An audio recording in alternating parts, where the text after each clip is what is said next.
ప్రభుత్వం industrial land transformation policy HILT P అనే పేరుతో ఒక పాలసీని బయటికి జియోను కూడా ఇటీవల కాలంలో విడుదల చేయడం జరిగింది. ఈ 9,000 పైన ఎకరాలని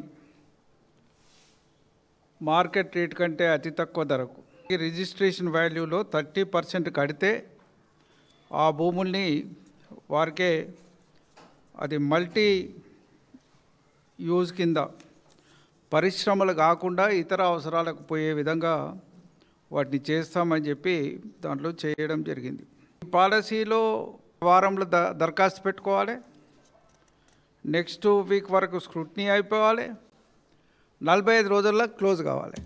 అంటే అర్జెంటుగా పైసలు రావాలి. మనీ మేకింగ్ అనేది తొందరగా జరిగిపోవాలి. మనీ మేకింగ్ అనేది అతి తక్కువ కాలంలో చేతులు మారడానికి ఈ పాలసీని తీసుకురావడం జరిగింది. బీఆర్ఎస్ ప్రభుత్వం అధికారంలో ఉన్నప్పుడు కూడా టీఎస్ ఐపాస్ పేరుతో ఒక పాలసీని తీసుకొచ్చింది.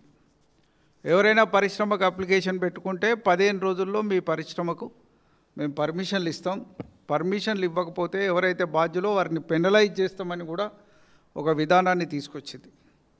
కానీ దురదృష్టవశాత్తు ఈ ప్రభుత్వం భూముల అమ్మకానికి పాలసీ తెచ్చింది. భూముల్ని అమ్ముకొని నమ్ముకోవడం లేదా భూముల మీద మధ్యవర్తిత్వం చేసి అండర్ హ్యాండ్ డీల్ చేసి డబ్బులు సంపాదించడం అనే ఒక అడ్డదారిలో ఈ భూదందాన్ని నడుపుతున్నది. ఇప్పటికైనా మా డిమాండ్ ఏంటంటే ఈ భూములన్నింటినీ వెనక్కి తీసుకొని వేలం ద్వారా బహిరంగ మార్కెట్లో అమ్మాలి. హైదరాబాద్ నగరంలో విలువైన భూములు ఇవి పారిశ్రామిక అభివృద్ధి కోసం ఆనాడు ప్రభుత్వం అందించిన భూములు.